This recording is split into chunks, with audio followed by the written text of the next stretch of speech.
Sino bang may manliligaw sa ating dalawa na nag-aantay sa labas pero ikaw, 1, 2, 3, kinakapitan? Hindi ko nga alam ba't kita tinatawag na ate. Hindi nga kita kaano-ano at hindi ka naman karespeto. Alam mo, dapat pangalan mo, attention seeker.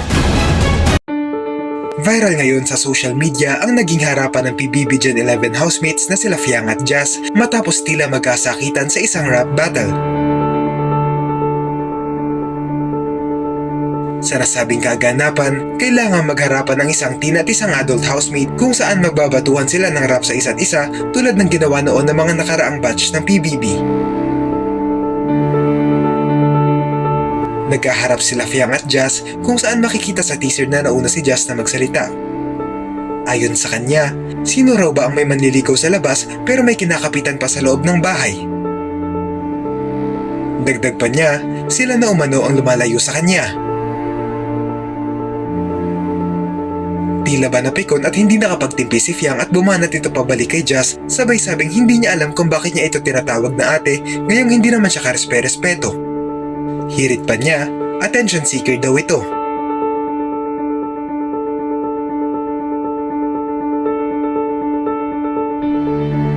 Aba, Fiang, sino bang may manliligaw sa ating dalawa na nag-aantay sa labas pero ikaw, 1, 2, 3, kinakapitan?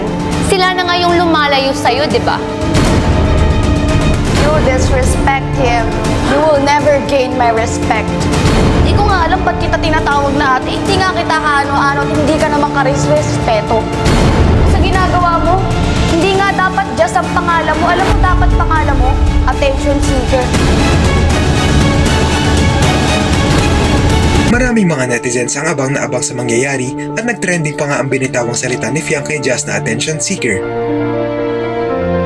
May mga sumuporta kay Fiang at sinabing below the belt ang mga binitawang salita ni Jazz sa kanya.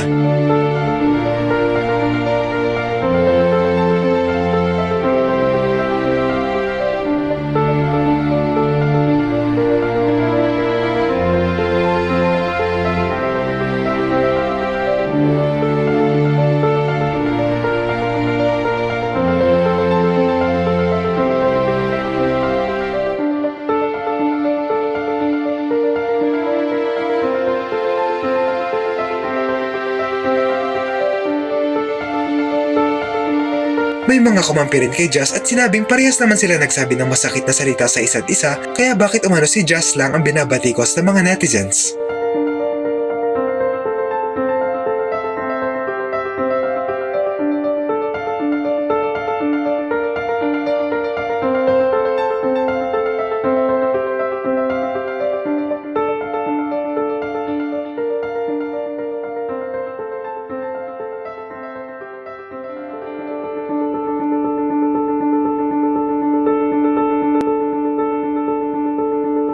Ano ang masasabi nyo rito?